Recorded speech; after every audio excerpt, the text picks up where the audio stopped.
आज हमारे पॉडकास्ट में मौजूद हैं श्री कुंवर शेखर विजेंद्र जी, जो चांसलर हैं शोभित यूनिवर्सिटी मेरठ और दंगोह के।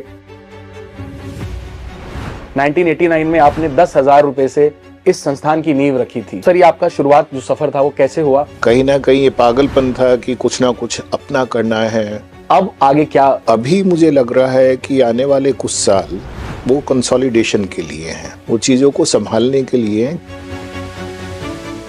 आप कुछ नोवेल चीज इनोवेट करते हैं, पेटेंट कराना कितना इंपॉर्टेंट है? You will be surprised, we were not knowing कि in the country nobody has worked on रुद्राक्ष।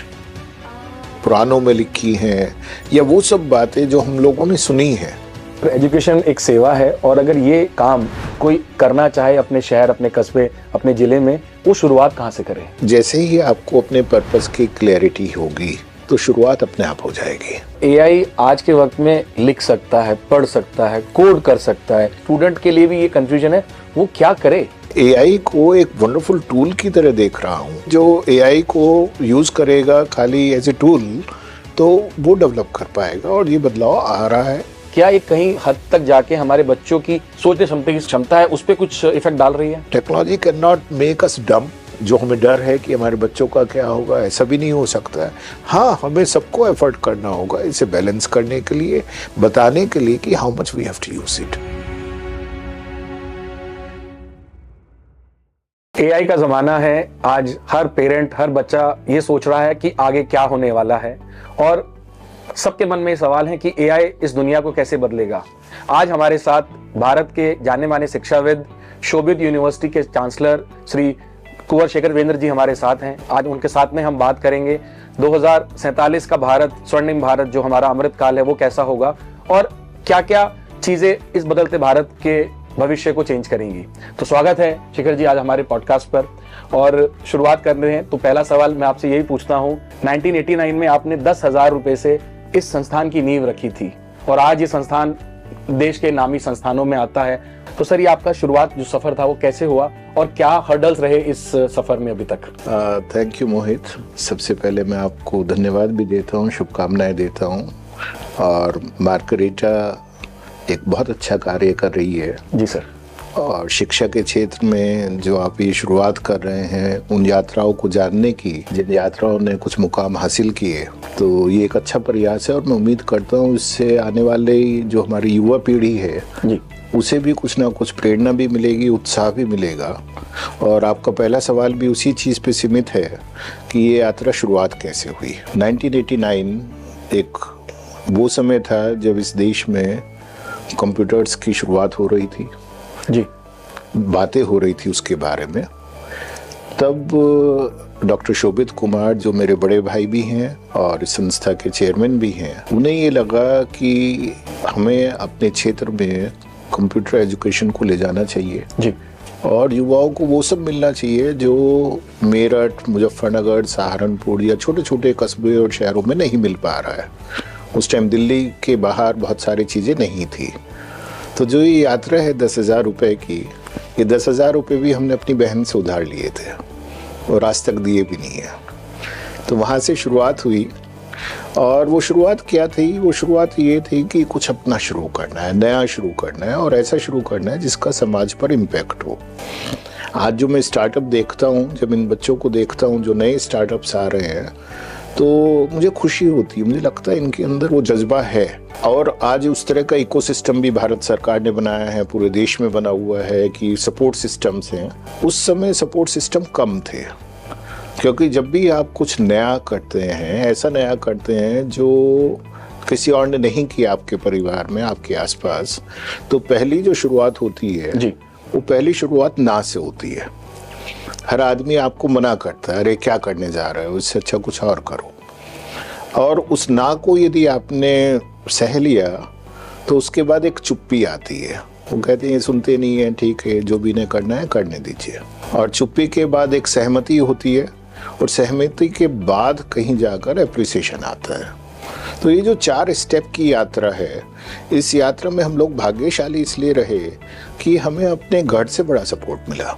तो 1924 में पहला कॉलेज हमारे कस्बे में गंगो डिस्ट्रिक्ट सहारनपुर में मेरा होम टाउन है, वहाँ पर हमारे ग्रैंडफादर ने 1924 में इस्टेब्लिश किया था। तो कहीं ना कहीं डीएनए में चीज़ें चली आ रही थी, कहीं ना कहीं ये पागलपन था कि कुछ ना कुछ अपना करना है, और साथ में अपनों का साथ था।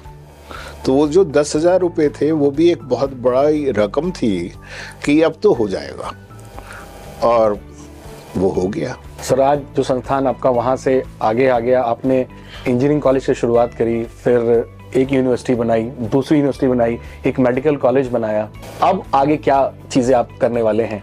मोहित, दो चीज़ें होती हैं। जब हमने शुरुआत की 1989 में तो कंप्यूटर सेंटर्स थे हम लोगों के, क्योंकि उस टाइम कंप्यूटर की आवश्यकता थी देश को। 95 में बिजनेस स्कूल आया, जो उस क्षेत्र का पहला बिजनेस स्कूल था। उसके बाद इंजीनियरिंग कॉलेजेस बने, फार्मेसी कॉलेजेस बने, फिर यूनिवर्सिटीज़ आई, फिर मेडिकल आया, हॉस्पिटल्स आए। अब उसके आगे क्या है? मुझे ये लगता है कि डेवलपमेंट दो तरह से होता है, वर्टिकल और हॉरिजॉन्टल। जी। तो अभी मुझे लग रहा है कि आने वाले कुछ साल वो कंसोलिडेशन के लिए हैं, वो चीज़ों को संभालने के लिए हैं, क्योंकि रोज़ाना नई चीज़ें आ रही हैं शिक्षा के क्षेत्र में भी। तो अब कंसोलिडेशन हम लोग कर रहे हैं, चीज़ों को वर्टिकल ले जाने के लिए एफर्ट्स कर रहे हैं, जिससे कि जो बना है अब वो बनने के साथ साथ नज़र भी आए और उसका कंट्रीब्यूशन उतना हो सके जितना उसे देना है। क्योंकि संस्थाओं के लिए 10-20 साल की जो ज़िंदगी है वो बहुत छोटी होती है। अभी इन्फेंट स्टेज ही समझिए आप, संस्थानों को बनने में सैकड़ों साल लग जाते हैं। तो अभी तो इन्फेंट स्टेज से वो सेकंड स्टेज पे आ रहा है, तो उस स्टेज में अभी उन्हें कंसोलिडेट कर रहे हैं। साथ में ये है, राष्ट्रीय अंतर्राष्ट्रीय स्तर पर बहुत सारी चीज़ें नई नई आती रहती है, जहाँ कंट्रीब्यूशन हो सकता है करते हैं, और आगे क्या होगा ये तो प्रभु जाने। क्योंकि मैं हमेशा से मानता हूँ कि वर्तमान में जीने वाले लोग ज़्यादा कर पाते हैं और ज़्यादा जी भी पाते हैं। शेखर जी, अभी आपने बात करी यूनिवर्सिटी की, संस्थान के 10-20 साल लगते हैं। आज हिंदुस्तान में तो विश्वविद्यालय बहुत सालों से हैं, हिंदुस्तान का कोई भी विश्वविद्यालय टॉप 100 की रैंकिंग में क्यों नहीं है? मोहित, मेरा मानना ये है कि जो रैंकिंग्स हैं, रैंकिंग्स के अलग अलग पैरामीटर हैं। हम किस पैरामीटर पर अपने आप को तोल रहे हैं, हमें वो देखना आवश्यक है। भारत को आज़ाद हुए अभी 75 साल हुए हैं। जिस टाइम हम आज़ाद हुए तो हमारी बहुत सारी चीज़ें छिन-भिन हुई थी, जिसमें हमारी शिक्षा प्रणाली भी एक थी, तो वो अव्यवस्थित थी। दूसरा ये था कि बहुत ज़्यादा प्रेशर होने से, इंडस्ट्री का प्रेशर था और चीज़ों का प्रेशर था, तो हम लोग कहीं ना कहीं शिक्षा को बहुत छोटे से मायोपिक वे में देख रहे थे कि एजुकेशन का जो पूरा पर्पस था वो ये था कि हमें ह्यूमन रिसोर्स जनरेट कर दें इंडस्ट्री के लिए। तो जो होलिस्टिक एजुकेशन है, जिसमें रिसर्च की बात हो, इनोवेशन की बात हो, जिसमें पढ़ाई के साथ साथ और बहुत सारे जो पैरामीटर्स हैं उनकी बात हो, वो कहीं ना कहीं हम मिस करते चले गए। हमारे जो पुराने संस्थान हैं, यदि हम उन्हें भी देखते हैं तो मैं ये मानता हूँ कि हमारे पुराने से पुराना संस्थान को भी मैं 77 साल ही मानता हूँ, क्योंकि उससे पहले उनकी व्यवस्थाएं अलग थी, लिमिटेशंस थी। इन 77 सालों में हम लोगों ने बहुत कुछ पाया और बहुत खोया भी है। जहाँ तक ये है कि हम पहले 100 में क्यों नहीं हैं, अभी जो समय आया है, स्पेशली मैं पिछले 5 सालों में जो देख पा रहा हूँ, जब से नेशनल एजुकेशन पॉलिसी आई है 2020 में, बदलाव आना शुरू हुआ है। क्योंकि जो पैरामीटर्स थे उन पे तो हम बात ही नहीं कर रहे थे अपनी यूनिवर्सिटीज़ में, इनोवेशन पे हम बात नहीं कर रहे थे, क्यूरियोसिटी को हम एड्रेस नहीं कर पा रहे थे, हम रॉट लर्निंग पे ज़्यादा थे। तो जो बदलाव आया उसका इम्पैक्ट अब दिखाई देना शुरू हुआ है, और इस इम्पैक्ट का रिजल्ट शायद आने वाले 25 सालों में बहुत ज़्यादा हो। ये तो इसका एक पहलू है। और यदि मैं लाइटर मोड पे दूसरे पहलू की बात करूं, मुझे लगता है कि हर देश, हर जो इकोसिस्टम है, उसे अपनी रेस में रहना चाहिए, ना कि किसी और रेस में। क्योंकि हर रेस के अलग अलग नियम हैं। अब भारत की अपनी रेस है, हम डेमोग्राफिकली बहुत रिच हैं, हम यंगेस्ट नेशन है, तो हमारी प्रायोरिटीज़ क्या होनी चाहिए एजुकेशन सेक्टर में वो हमें तय करनी है। यदि हम किसी एक ऐसी रेस में लग गए जिस रेस से हमें डायरेक्टली राष्ट्र को फ़ायदा नहीं हो रहा है, तो कहीं ना कहीं ऐसा ना हो कि आज से 10 साल बाद जब हम दोबारा बैठे हैं तो हमें ये लगे कि अरे हम तो गलत रेस में चले गए थे। तो अभी हम एक राइट पाथ पे हैं और मैं उम्मीद करता हूं कि बहुत जल्दी ही उसके नतीजे दिखाई देंगे। इनोवेशन के क्षेत्र में हम आगे बढ़े हैं, आप देख रहे होंगे आईपीआर में हम आगे बढ़े हैं, पेटेंट्स के क्षेत्र में हम आगे बढ़े हैं, रिसर्च हम अच्छी कर रहे हैं, बहुत सारी चीज़ें हम मेड इन इंडिया में जो भारत में होनी चाहिए थी वो आज हम कर पा रहे हैं। और इसमें कहीं ना कहीं एजुकेशन सिस्टम का, यूनिवर्सिटीज़ का बहुत बड़ा योगदान है जो शायद डायरेक्टली अभी नहीं दिखाई दे रहा है, आने वाले समय में वो दिखाई देगा। आप कुछ नोवेल चीज इनोवेट करते हैं तो उस आईपी को बचाना, उसको पेटेंट कराना कितना इंपॉर्टेंट है? बिकॉज इंडिया में उतना गवर्नेंस आईपी के बारे में लोगों को नहीं है, एंड उसका एग्जांपल हमारे पास हमारा हल्दी और बासमती भी अमेरिका चला गया है। इसमें मोहित दो चीजें हैं। एक तो ये है कि हम लोगों ने जो भारतीय ज्ञान था, भारतीय ज्ञान पर अपने शिक्षण संस्थानों में बहुत लंबे समय तक बात ही नहीं की, जो मैंने पहले भी कहा इस बात को।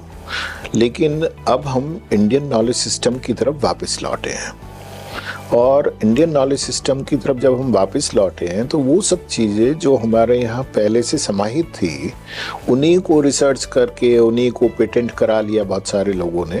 लेकिन आज मुझे खुशी होती है जब मैं देखता हूँ अपने यहाँ के विश्वविद्यालयों को, इंक्लूडिंग शोभित यूनिवर्सिटी, कि हम लोगों ने उन विषयों पे काम करना शुरू किया है जिनके बारे में विश्व को भी जानकारी नहीं है। पूरे देश में लार्जेस्ट नंबर ऑफ पेटेंट्स जो फाइल हो रहे हैं वो इंडस्ट्री से नहीं हो रहे हैं, वो एजुकेशनल इंस्टीट्यूशन से हो रहे हैं। इंटरेस्टिंग फैक्ट उसमें क्या है कि बहुत सारे सेल्फ फाइनेंस्ड इंस्टीट्यूशन, जिन्हें प्राइवेट यूनिवर्सिटीज़ कहते हैं, वो भी इसमें आगे आए हैं जी। और ज़्यादातर वो जो पेटेंट हैं वो उन क्षेत्रों में है जिस पे काम ही नहीं हुआ। जैसे हम शोभित यूनिवर्सिटी की यदि मैं बात करूँ तो रुद्राक्ष के बारे में हम सब लोग जानते हैं जी।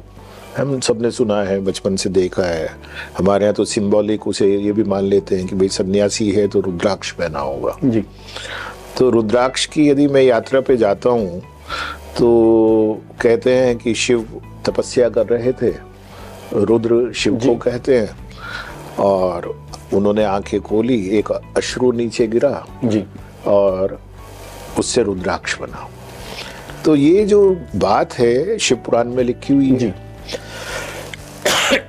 हमारे यहाँ भी इस विषय पे चर्चा हो रही थी, बैठे हुए थे कुछ प्रोफेसर्स, एक महामंडलेश्वर जी थे, वो बैठे हुए थे, मैं भी बैठा हुआ था। तो जैसे एक लेमन क्वेरी होती है ना, क्यूरियोसिटी जी, उस क्यूरियोसिटी में ही मैंने ये कहा, मैं प्रोफेसर, यदि ये सिक्रीशन ऑफ बॉडी है महादेव का तो इसमें महादेव का डीएनए होगा। Very smart question. और यदि इसमें महादेव का डीएनए है तो इसमें हम रिसर्च कर सकते हैं, हमें इस पे काम करना चाहिए, हमें देखना चाहिए कि रुद्राक्ष में है क्या। दूसरे रुद्राक्ष के बारे में इतना कुछ लिखा गया है कि इसके मेडिकल इम्पैक्ट है, इसका स्पिरिचुअल इम्पैक्ट है, तो ये जो सारी बातें लिखी गई हैं इस पे भी हमें ढूंढना चाहिए जी। And you will be surprised, we were not knowing कि in the country nobody has worked on rudraksha. Sir मैंने पढ़ा आपका वही कि 5000 साल पुराना इतिहास और ये हमारा वैदिक साइंस, और आपने उसको अब नैनो टेक्नोलॉजी और कैपेसिटेंस कहाँ पे आप ले आए हैं। अब जब हमने उस पे काम करना शुरू करा तो वो सब बातें जो कहीं हमारे पुरानों में लिखी हैं या वो सब बातें जो हम लोगों ने सुनी हैं, अब उनका साइंटिफिक वैलिडेशन शुरू हुआ जी। धीमे धीमे साइंटिफिक वैलिडेट करते चले गए, साइंटिफिक पेपर्स पब्लिश होने शुरू हुए। हमारे यहाँ से कुछ पीएचडी स्कॉलर्स ने रुद्राक्ष पे काम किया। आज इंडस्ट्री हमारे साथ बड़ी बीमारियों पे रुद्राक्ष पे काम कर रही है। तो क्या हुआ, उससे पेटेंट भी आया, आईपीआर की भी चीज़ें निकल कर आई, नई नई बातें निकल कर आई, वो ज्ञान निकल कर आया जो हमने कहीं छुपाए बैठे थे। और इस एक एग्जाम्पल से मैं कह सकता हूँ, जब इसके बारे में हम बात करते हैं तो बहुत सारी नई यूनिवर्सिटीज़ में, बहुत सारे पुरानी यूनिवर्सिटीज़ में एक क्यूरियोसिटी डेवलप हुई जी।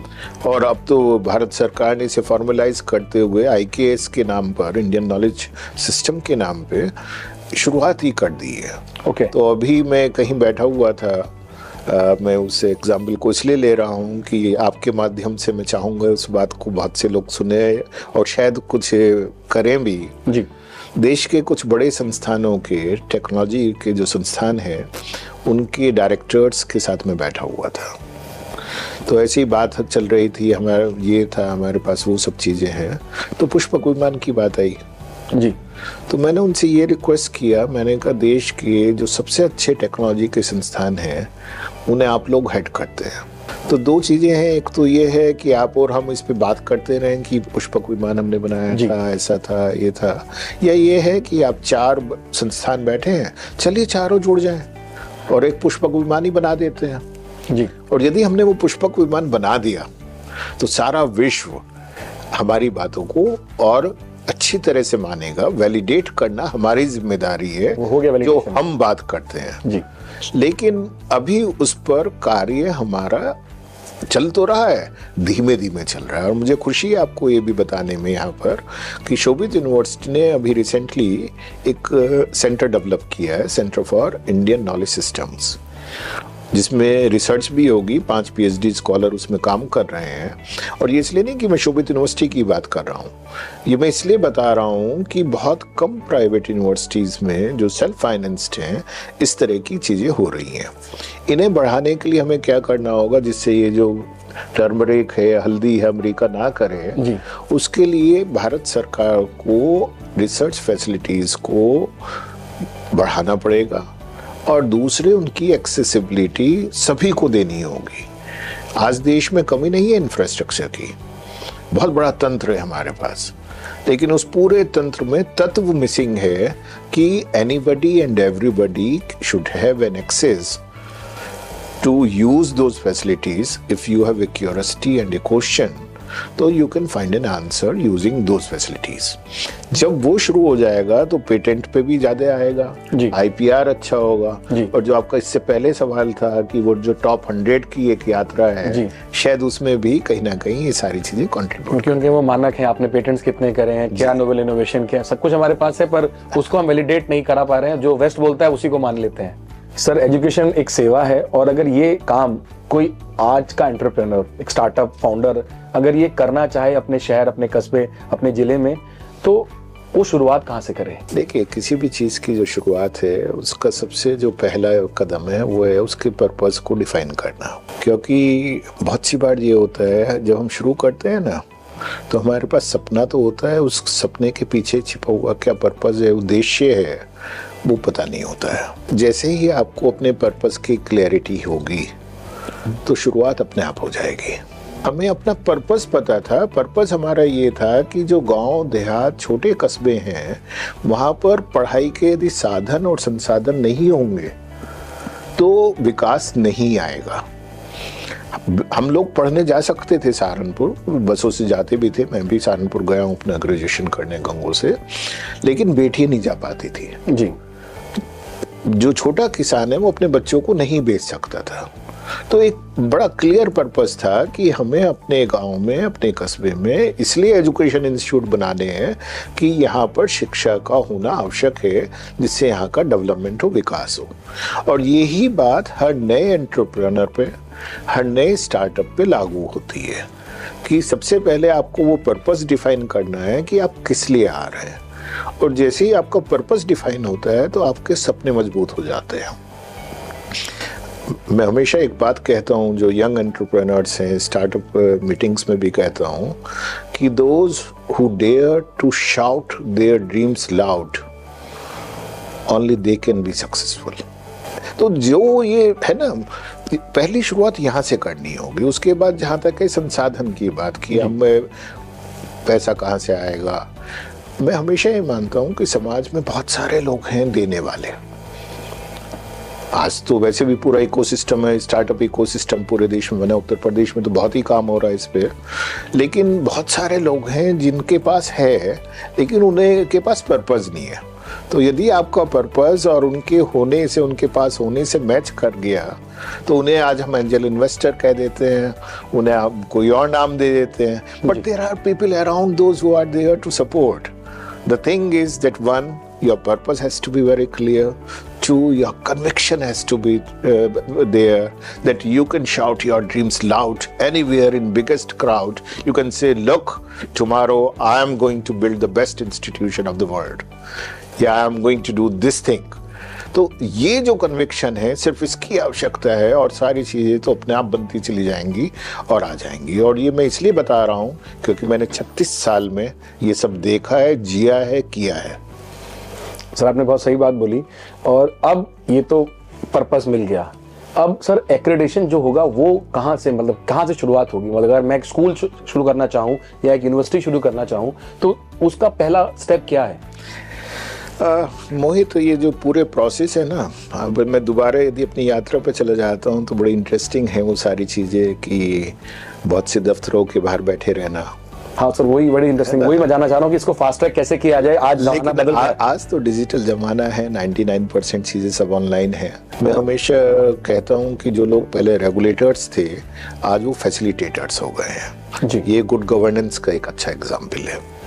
जहाँ तक अप्रूवल्स हैं, एक्रीडेशंस हैं, सारी चीज़ें बहुत ज़्यादा स्ट्रीमलाइंड हैं. तो बहुत बदलाव आया है. इससे जो नए स्टार्टअप हैं, नए एंटरप्रेन्योर्स हैं, डूप्रेन्योर्स हैं, उन्हें इस बारे में सोचना या डरने की कोई आवश्यकता मुझे नहीं लगती है. एक बार शुरुआत तो कीजिए, रास्ता बन जाएगा. और अब तो रास्ते बनाने के लिए सरकार आपके साथ खड़ी है, हम लोग खड़े हैं. आइए पूछिए हमारे से, देखिए कैसे नहीं रास्ते बनते हैं. बन जाएंगे रास्ते. सर पर्पस मिल गया, फंडिंग मिल गई, संस्थान बना भी लिया, पर सबसे इंपॉर्टेंट चीज होता है ट्रस्ट. क्योंकि वो एक जो डाउट है ना एक बच्चे में, एक पेरेंट में, एक माँ को वहां भेजते हुए बच्चे को कि मैं भेज रही हूँ, क्या ये सही जगह है? तो वो शुरू के जो 3, 4, 5 साल होते हैं, what should a founder do in first initial 3 years? देखिए, सबसे इम्पॉर्टेंट है, जैसे पर्पस के बाद आपने एस्टेब्लिश हो गए तो इंटेंट इज़ वेरी इम्पॉर्टेंट. क्योंकि मैं संस्था को कैसे चलाता हूँ, हमारे पास बाबूजी कहा करते थे कि आपकी जैसी नियत होगी वैसी आप नीति बनाएंगे जी, और जैसी आप नीति बनाएंगे वैसी आपकी नियति होगी. Means your intent decides your policies and your policies decide your destiny. Yes. तो इंटेंट का क्लियर होना बहुत ज़रूरी है. और जो ट्रस्ट है, ये ट्रस्ट पहले 2 साल, 3 साल, 4 साल के लिए नहीं है, ये हमेशा के लिए है. मैंने अपने जीवन में देखा है कि यदि आप ट्रांसपेरेंट हैं, तो ऐसा नहीं है कि आपके पास सब चीज़ें बहुत अच्छी ही होंगी. शुरुआत में रिसोर्सेज लिमिटेड होंगी, कुछ चीज़ें ऐसी होंगी जहां आप कंप्रोमाइज्ड होंगे, लेकिन उन सारी बातों को यदि आप शेयर कर पा रहे हैं, बता पा रहे हैं, क्योंकि जहाँ कम्युनिकेशन बहुत क्लियर है, जहाँ पे ट्रांसपेरेंसीज हैं, वहाँ ट्रस्ट अपने आप बिल्ड होता है. अक्सर ये होता है हम चीज़ों को छुपा लेते हैं, हम कहते नहीं भाई मेरे पास है. आपको बड़ा आश्चर्य होगा ये जान के कि शोभित यूनिवर्सिटी आज भी कभी ही प्लेसमेंट को क्लेम नहीं करती है. जबकि दूसरा फैक्ट ये है कि हमारे maximum of the alumni they are doing wonderful job in their life throughout the world.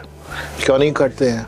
क्योंकि मेरा मानना यह है यदि मेरा अपना बेटा भी अच्छा नहीं करेगा तो मैं उसी ने नौकरी दिला सकता हूँ. तो ये जो ट्रांसपेरेंसी है, ये ना कहना कि नहीं 100% हर चीज़ मेरे पास है. और शुरुआत में ये प्रेशर होता है कहने का, लोग कहते नहीं नहीं कह दो क्या फ़र्क पड़ता है. तो कोई भी, आप एजुकेशन में हैं, आप किसी और व्यापार में हैं, या आप स्टार्टअप कोई बना रहे हैं, आपको बहुत ट्रांसपेरेंट रहना होगा. नंबर 1 जी. आपका दूसरा क्या है कि आपको अपनी लिमिटेशंस, अपने गैप्स के बारे में पता होना चाहिए, क्योंकि वहाँ आपको कंसिस्टेंटली एफर्ट करना है. आपको स्टेटस क्यू में नहीं चले जाना है कि यदि हाँ मेरे पास कमी है तो मुझे इसे कैसे पूरा करना है, उसके लिए मैं प्रयास कर रहा हूँ और मेरा वो प्रयास विजिबल भी होना जरूरी है. वो ऐसा नहीं है कि हाँ मैं सोच रहा हूँ बस ऐसा करूँगा. तो I have to work consistently, I have to communicate very clearly, I have to be very transparent. And if these things are there, trust building happens. Trust takes a lot of time. और वो ऐसा भी नहीं है कि हम 3 साल बना लें ट्रस्ट, उसके बाद वो परमानेंट चलेगी। ट्रस्ट रोज आना आपको डेली बिल्डिंग होती है उसकी, क्योंकि ट्रस्ट क्या है? ट्रस्ट ये है जब व्यक्ति ये कहता है हाँ मैं जानता हूँ उसकी नीयत अच्छी है जी, है? और यदि उसने ये कहा आपकी नीयत अच्छी है, आपके संस्थान की नीयत अच्छी है, तो वो सारी चीज़ें जो छोटी छोटी कमियां हैं जो सब में है, या सर्विसेज में है या आपके एकेडमिया में है या कहीं और हैं, वो बहुत गौन हो जाती हैं। जी। तो मैं उन सब युवाओं से जो शायद इसे देख रहे हैं या देखेंगे, मैं यही कहना चाहूँगा कि सबसे इम्पॉर्टेंट जहाँ है, once you establish it, remember why you started it and have very clear intent and transparent working and communications. Faculties कहाँ से लाओगे? डीएम साहब ने बोला था, तो getting a right kind of person, a teacher, a faculty who will lead and nurture those students, वो बच्चों को उनका भविष्य बनाएगा, उनको सिखाएगा। वो एक स्टैंडर्ड क्वालिटी जो एक शिक्षाविद में होनी चाहिए, वो आप कहाँ से लाएंगे? वो अगर जब नया संस्थान बनाते हैं, क्या लोग आएंगे? देखिए होता क्या है, हम लोग बेस्ट ढूंढने का प्रयास करते हैं, मैं फैकल्टी के लिए भी कह रहा हूँ, और मेरा मानना ये है कि बेस्ट की कोई परिभाषा है ही नहीं। तो अच्छी फैकल्टी इतने सालों में जो मैंने देखा है, और मेरे साथ बहुत सारे लोग ऐसे हैं जो 20 साल 25 साल 30 साल से हमारी यात्रा में हमारे साथ हैं, उसमें 2 इम्पॉर्टेंट चीज़ हैं। पहला है पैशनेट होना, जिस व्यक्ति को ये पता है कि वो अपने प्रोफेशन को लेके पैशन उसके अंदर है, क्यूरियोसिटी है। ये मोहित मैंने आप में भी देखा है। So this is one of the most important thing, that you have passion about whatever you are doing. और सेकेंड क्या है कि they are life long learners. तो teachers, those who feel I know everything, they are not good teachers. We need people, those who say I know this thing, but I am willing to learn more. Yeah. और आज तो time ही बदल गया है, अब तो हम सब को-लर्नर्स हैं। जो नई जनरेशन हमारे सामने बैठी है, बहुत सारी चीज़ें वो हमारे से ज़्यादा जानती है, जैसे आर्टिफिशियल इंटेलिजेंस है, आप और हम अभी उसके बारे में सुन रहे हैं, उसे अप्लाई करने की बातें कर रहे हैं, और वो लोग उसमें ऑलरेडी इवॉल्व्ड हैं। ठीक, तो अच्छी फैकल्टी को ढूंढ के लाना ये एक बहुत मुश्किल काम हो सकता है, लेकिन मुझे हमेशा ये लगा कि if I am getting a good human being who has curiosity, who is passionate about whatever he is doing, and who can speak about his passion, we can grow them. Kyunki groomed one is of no use because they come with their own mindset. They are very static in nature. तो मैं हमेशा believe करता हूँ कि people need to be groomed. We have to provide them a platform where they can grow with the growth of the organization. सो यही एक formula है कि हमें पैशनेट लोगों को देखना है, जिनके अंदर क्यूरियोसिटी है, जो जानना चाहते हैं और जो ये नहीं कहते मैं सब कुछ जानता हूँ। सर हमने बात करी एआई की। आज एआई का ज़माना है, और एआई आज के वक्त में लिख सकता है, पढ़ सकता है, कोड कर सकता है, जो चीज़ें हैं भी नहीं उनको वो क्रिएट कर सकता है वर्चुअली अपनी दुनिया में।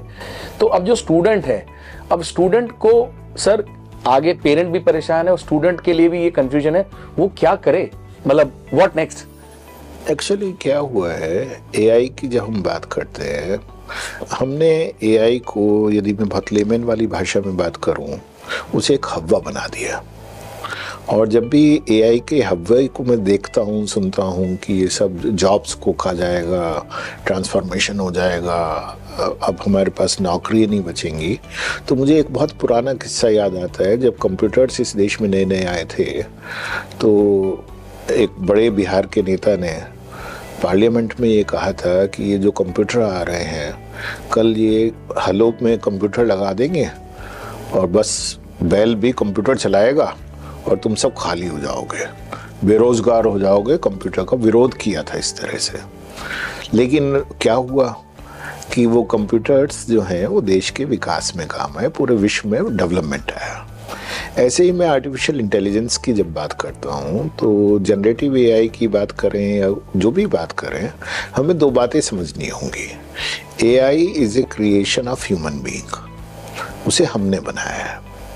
जब हमने उसे बनाया है तो एज ए टूल हमने उसे बनाया है कि हम उससे कुछ सर्टेन एरियाज में वो हमें फैसिलिटेट करें, हमें कॉम्प्लीमेंट करें, हमें रिप्लेस नहीं कर सकता है वो, हमें कॉम्प्लीमेंट करें। और जो ये डर है कि कुछ तरह के रोज़गार ख़त्म हो जाएंगे, तो वो तो देखिए हुआ है। जब मोबाइल में कैमरा आया या डिजिटल कैमरे जब आए तो बहुत बड़ी बड़ी जो लीडिंग कंपनीज थी उन्हें अपने आप को या तो आपको जो है मॉडर्नाइज करना होगा, उस हिसाब से अपने को बदलना होगा, या आप पेरिश हो जाएंगे। तो अभी भी एआई से डर जैसी चीज़ मुझे नज़र नहीं आती है।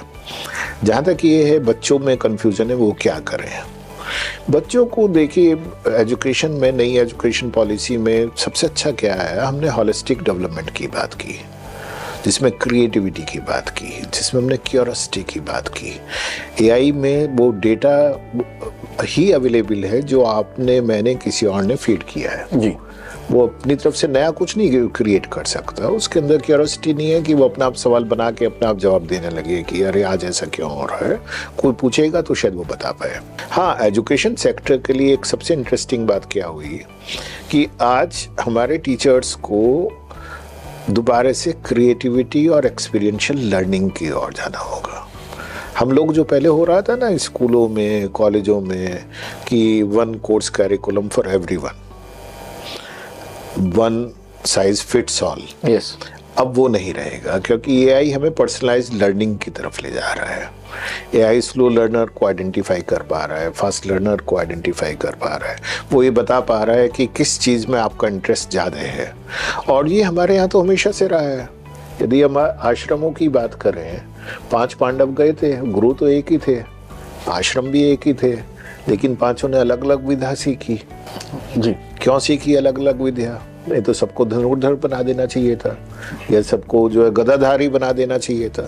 वो अलग अलग इसलिए सीखी क्योंकि उस टाइम हम पूरे सिस्टम में जानते थे कि इंडिविजुअल जो इंटरेस्ट हैं, कैपेसिटीज हैं, उसके हिसाब से हमें डेवलप करना है। तो मैं एआई को एक वंडरफुल टूल की तरह देख रहा हूँ जो एजुकेशन में पर्सनलाइज्ड लर्निंग से लेके accessibility and affordability of education पे काम करेगा, जो हमारे रिसर्च और इनोवेशन में डेटा को मैनेज करने में हमारी मदद करेगा जी। लेकिन एआई हमें रिप्लेस कर जाएगा ऐसा नहीं है। हाँ, कुछ ऐसे जॉब जो बहुत ट्रेडिशनल थे, बहुत रिपीटेटिव थे, उनमें बदलाव जरूर आएगा। सर, एआई के आने से जो टॉपर है या एक एवरेज स्टूडेंट है, उसका डिफरेंस बिल्कुल बेमानी हो गया है, बिकॉज दोनों के पास वो टूल हैं और जब वो यूज करते हैं तो उसका आउटपुट भी लगभग सेम ही आता है। तो आज का जो एक सक्सेसफुल स्टूडेंट है उसको कैसे अपने आप को प्रिपेयर करना है विदाउट लुकिंग एट नंबर्स? बड़ा इंटरेस्टिंग क्वेश्चन है ये। एक्चुअली जब हम ये बात करते हैं ना कि टॉपर, एवरेज, बिलो एवरेज, तो हम लोगों ने एक पैरामीटर दे रखा है, वो पैरामीटर है मार्क्स का जी। क्योंकि एआई आपकी ना क्यूरियोसिटी को बदल सकता है ना क्रिएटिविटी को बदल सकता है जी। हाँ, ये ज़रूर हो सकता है कि आपके मार्क्स में थोड़ा बहुत वो मदद कर दे आपको और ये लगने लगे। लेकिन जो जिसे मैं कहता हूँ ना टॉपर है, टॉपर कौन है? जो उन छोटी छोटी चीज़ों को जो दिखाई नहीं देती जीवन में, रोज़ाना वाली चीज़ों में उसके कंसिस्टेंसी है, डिसिप्लिन है। तो जहाँ डिसिप्लिन और कंसिस्टेंसी है वो लाइफ को ओवरऑल होलिस्टिक डेवलपमेंट में मदद करती है, जहाँ एआई का कोई बड़ा रोल नहीं है इस तरह का कि हम इसे कहें। दूसरा, आपने पिछले दिनों देखा होगा, कुछ न्यूज़ आई थी आईआईटीज़, आईआईएम को लेके, उनके प्लेसमेंट्स को लेके जी। और ये आया था कि इस बार जो प्लेसमेंट इट इज़ नॉट 100%, कहीं वो 60% था, कहीं वो 65% था, कहीं वो 70% था जी। तो वो क्या हुआ? वो ये हुआ है जो आने वाले समय में इन बच्चों को भी समझना होगा, और उसके माध्यम से मैं इसी बात को बताने की कोशिश कर रहा हूँ। आज की इंडस्ट्री में बहुत बड़ा बदलाव आया। जो बदलाव क्या है, आज वो स्किल सेट की बात करते हैं। वो कहते हैं वी डू नॉट माइंड आप कहाँ से पढ़ के आए हो, आपके पास क्या डिग्री है, यू आर ए बीटेक और बीसी और BSc, but if you know this thing, skill set is there, you can come and you can join me। तो मैंने इसे कहा कि ये democratisation of placement and job market हो गया। पहले ये डेमोक्रेटाइजेशन नहीं था, एक इलीट था और एक जनरल था, जहाँ कहते थे ये एलीट इंस्टीट्यूशन से, इसे तो मिल ही जाना है। अब उसे ये नहीं फर्क पड़ता है कि आप गांव के कॉलेज से आए हैं, आप शहर के कॉलेज से आए हैं, आप शोभित यूनिवर्सिटी से आए हैं, आप NIT से आए हैं, आप IIT से आए हैं, आप किसी और जगह से आए हैं। अब वो सिर्फ ये देख रहा है कि आपके पास स्किल सेट है या नहीं। और ये स्किल सेट ही जो सबसे बड़ा डिफरेंशिएटर है आने वाले समय में भी और बच्चों के लिए भी, वो स्किल सेट का है। तो सारा फोकस हमें यहाँ लाना होगा कि what skills you are acquiring during your studies, while you are in schools, while you are in universities, colleges. There is no topper, no below average student, because marks are not going to play any important role in your life. However, earlier also it was not playing a much role, but in the starting it was. So ये जो AI का है, जो AI का excessive use करेगा, वो skill set नहीं ले पाएगा जी। और जहाँ पे जो AI को यूज करेगा खाली एज ए टूल, तो वो डेवलप कर पाएगा। और ये बदलाव आ रहा है, और इस बदलाव से जो डिफरेंशिएशन की आप बात कर रहे हैं जी, बड़ा क्लियर सामने आता है कि skill set has to be developed with consistency and with discipline. Sir इसी में मैं बात करता हूँ, जैसे आपका पोर्टल है, स्वयं जैसा पोर्टल है भारत सरकार का। अब तो IITs और IIMs के सर्टिफिकेट आप कर सकते हो, मतलब आपको जरूरी नहीं है कि आपको IIT खड़गपुर जाना है या आपको IIM बैंगलोर जाना है, वो आपके घर बैठ के आपके लैपटॉप पे सब चीजें अवेलेबल हैं। तो how important they are for the students these days? ये बड़ा एक इम्पॉर्टेंट चीज़ है। भारत सरकार ने जब नई शिक्षा नीति लागू हुई तो वहाँ हमने बात की ABC की जी, academic bank of credit. Yes. और एकेडमिक बैंक ऑफ क्रेडिट क्या है, उसमें ये कहा गया कि आप कहीं से भी क्रेडिट अर्न कर सकते हैं जी, चाहे वो MOOC से हैं, चाहे वो स्वयं से हैं, चाहे वो कॉर्सेरा से हैं, चाहे वो एडेक्स से हैं। मतलब इट मीन्स कि इंटरनेशनल प्लेटफॉर्म को भी आप यूज कर सकते हैं, या किसी और इंस्टीट्यूशन से लेते हैं। तो all those credits they go to your credit bank जी। और जिस संस्था से, जिस इंस्टीट्यूशन से आपने ज़्यादा क्रेडिट लिए हैं और जिस विषय में आपके ज़्यादा क्रेडिट है, तो आपकी डिग्री वहीं से इशू हो सकती है और वहाँ से आपको मिल सकता है। इससे क्या फ़ायदा हुआ?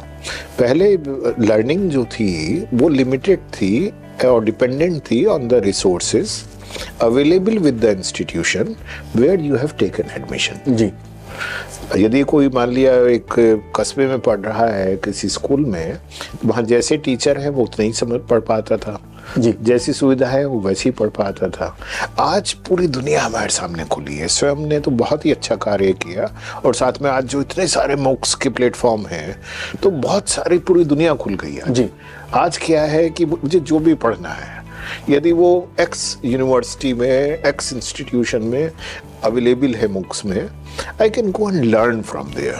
So learning has become accessible and available to everyone. Now even financial limitations हैं, तो बहुत बड़ा बदलाव आया है। और इस बदलाव से जो है पूरे एजुकेशन सिस्टम में एक तरह का जो है ना, क्या शब्द यूज़ करूँ मैं उसके लिए, शायद इसे बदलाव कहूँ या एक आंदोलन कहूँ, ये आया है। और मैं रिक्वेस्ट करूँगा आपके माध्यम से, specially young boys and girls से, बहुत सारी चीज़ें हम इसलिए छोड़ देते थे कि वो अवेलेबल नहीं होती थी। हम कहते थे I am passionate to learn this thing but it is not available in my course curriculum, but now it is available to you. It is up to you what you want to learn, it is up to you when you want to learn, it is up to you how much you want to learn. So this is a wonderful initiative and it has transformed the complete ecosystem of learning. Sir उसमें आपका पढ़ना free है, आप पूरा IIT IIM की पढ़ाई कर सकते हैं। अगर आपको सर्टिफिकेट चाहिए तो आपको एग्जाम के पैसे देने हैं। That's the beauty of it. Exactly. तो जो होता था ना लर्निंग, जो हम कहानियाँ सुनते थे कि जब सिखाई जा रही थी धनुर्विद्या तो किसी ने पीछे बैठ के सुन लिया जी, फिर अंगूठा देना पड़ा। हाँ। तो अब अंगूठा देने की आवश्यकता नहीं है जी। अब तो आपको नहीं, यदि सीख लिया ठीक है, you do not need a certificate. तो it means learning is available to everyone. It depends on your will that what you want to learn and how much you want. अब ज्ञान का अबंडेंस भंडार सबके लिए खुला है। बिल्कुल, इट इज बिल्कुल। सर एक शिक्षण संस्थान का काम होता है सर्वांगीण विकास करना, और AI जो आज की दुनिया में फैल गया है, हमें कुछ भी होता तो हम फोन उठाया और AI से पूछ लिया। बहुत सारे टूल्स अवेलेबल हैं, और बच्चे जो आज के यंग बच्चे हैं जो इसको यूज कर रहे हैं, मेरा एक वरी है जो शायद आप उसको मुझे अच्छे से बता पाएंगे। जो क्रिटिकल थिंकिंग, जो एनालिटिकल थिंकिंग हम सब ने अपने स्कूल कॉलेजेस में पढ़ी है, आज जो चीजें ये फ्रीली अवेलेबल हैं, क्या ये कहीं हद तक जाके हमारे बच्चों की इन जो ये सोचने क्षमता है उस पर कुछ इफेक्ट डाल रही है? देखिए, होता क्या है, जब भी कोई नई टेक्नोलॉजी आती है तो उसे लेके इस तरह के सवाल आते हैं, और गूगल गुरु से एआई गुरु तक की जो ये यात्रा है, जब गूगल आया तब भी इसी तरह के सवाल आए थे। देखिए, हमें इस बात को समझना होगा कि ये सब वो प्लेटफॉर्म है जहाँ पर इंफॉर्मेशन अवेलेबल है। इंफॉर्मेशन को मैं कैसे यूज़ करता हूँ या इंफॉर्मेशन को किस फॉर्म में मैं चाहता हूँ, ये मेरे ऊपर डिपेंड करता है। अभी जब नई नई कोई चीज़ें आती हैं तो जहाँ एक्साइटमेंट है वहाँ फियर भी है। मुझे याद है जब चैट जीपीटी इंट्रोड्यूस हुआ तो मुझे उसके शायद दूसरे या तीसरे दिन किसी ने मुझे बताया कि एक इस तरह का एक नया प्लेटफॉर्म आया है चैट जीपीटी के नाम से ओपन एआई में। तो naturally out of curiosity I wanted to understand it, और जब मैं उस पर गया तो वहाँ पे उसका रजिस्ट्रेशन था $20-22 का कुछ जी। तो मैंने कहा I will learn it and I become an intern of chat GPT immediately. और 15-20 दिन में उसका इंटर्न रहा। मैंने उसे ये जानने के लिए कि ये कर क्या सकता है मेरे लिए जी, और कैसे ये मेरी वर्किंग को ज़्यादा इफेक्टिव बना सकता है। क्या ये मेरे स्टाइल में सोच सकता है? नहीं। क्या ये मेरे स्टाइल में लिख सकता है? नहीं। क्या ये वो सब बातें कर सकता है जो मैं करता हूँ? नहीं। तो इसका मतलब ये हुआ कि मुझे इसे प्रॉम्प्ट देने होंगे, और यदि मैंने इसे कोई चीज़ का प्रॉम्प्ट दिया है तो ये उसे मॉडिफाई कर देगा, उसे और अच्छी तरह से पेश कर देगा। इस तरह की बातें आई, और आज मैं कह सकता हूँ कि AI is one of the best intern I ever had in my professional life. जब ये सब बातें चल रही थी तो आपको ध्यान होगा पूरे विश्व में यूनिवर्सिटीज़ में इस पे चर्चा हो रही थी जी। US में, ऑस्ट्रेलिया में, UK में, इंडिया में, कि if we should allow AI and ChatGPT in academia और नॉट। कुछ हमारे दोस्त भी हैं US में और जगह पर, उन्होंने हमारे से भी यूनिवर्सिटीज़ में पूछा, तो हमने कहा हम किसी टेक्नोलॉजी को रोक नहीं सकते हैं, ना उस पर बंदिशें लगा सकते हैं। टेक्नोलॉजी के इस्तेमाल को लेकर अवेयरनेस क्रिएट कर सकते हैं जी। तो अभी क्या हो रहा है, जैसे हम अपनी यूनिवर्सिटी की बात करें, शोभित यूनिवर्सिटी की भी मैं बात करूं, मैं ये कहूं कि वहाँ पे बच्चे चैट जीपीटी से असाइनमेंट नहीं करते होंगे तो ये गलत है जी। लेकिन अब हमने उसमें दो चीज़ें की। एक तो हमने असाइनमेंट का प्रॉम्प्ट बदल दिया। हमने कहा असाइनमेंट ऐसे दो जिसमें अपने आप सोचना पड़े। यदि हम असाइनमेंट में कह रहे हैं what do you think with your experience, you are coming from this particular village or town or city, so what do you think about this particular problem, how you will solve it? Yeah, it means there cannot be one standard answer. Yes, everybody has to give a different answer. Yes, वो prompt engineering तो सबको नहीं आती है जी। दूसरा हमने एक अच्छा assignment है, you have to give it in your own handwriting. Yes, even if you have downloaded it using any AI tool, but once you will write it, so you will understand it. Yeah. You will understand this word I should not use. ये तो बड़ा मुश्किल है, इसकी तो मुझे spelling भी नहीं आती है. I should not use this English. You know, these are very small things what I am trying to say. But yes, we have to talk more about creativity, more about curiosity, and we have to change the pattern of our pedagogy also. Completely we have to change it. Okay. What we have to do, earlier what was there, a teacher is on the dais, and you are sitting, I am telling you, you are listening to me. So the whole academic system was, what I know is right and I will deliver to you. So more monologue was happening in the classrooms. Now everybody has become a co-learner. So now we have to interact more. Yeah. We have to ask them to ask questions. And every question is a unique question.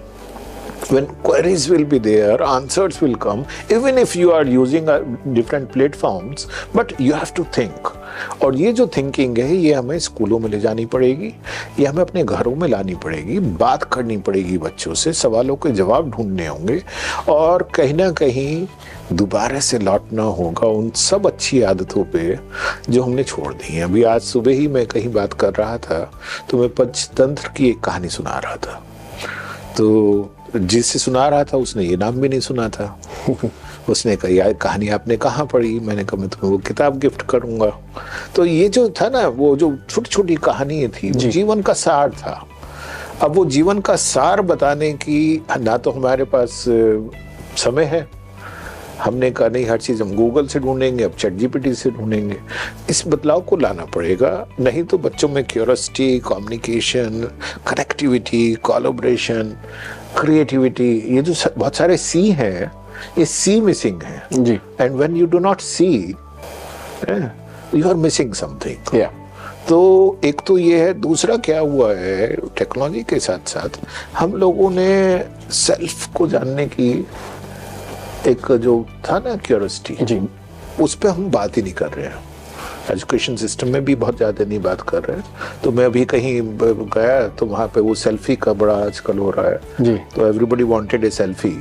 तो मैं कह रहा था selfie से ज्यादा self को जानने की यदि यात्रा हम लोग कर लें तो शायद बड़ा बदलाव आ जाए। तो technology can not replace us, technology can not make us डम।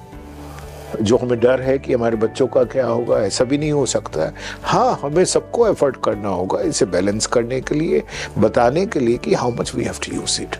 थैंक यू शेखर जी, आज आपने हमें वक्त दिया और जो पॉइंट डिस्कस किए ये बहुत रेलेवेंट पॉइंट्स हैं, ये बच्चों के, पेरेंट्स के और पॉलिसी मेकर्स के भी काम आएंगे। Thank you sir once again for giving us time and opportunity to have on your show. आप सबसे भी आशा करता हूँ कि आपको ये बातें पसंद आएगी और please do like and subscribe to our channel. Keep looking for this space. We are coming with a lot of more things. Thank you.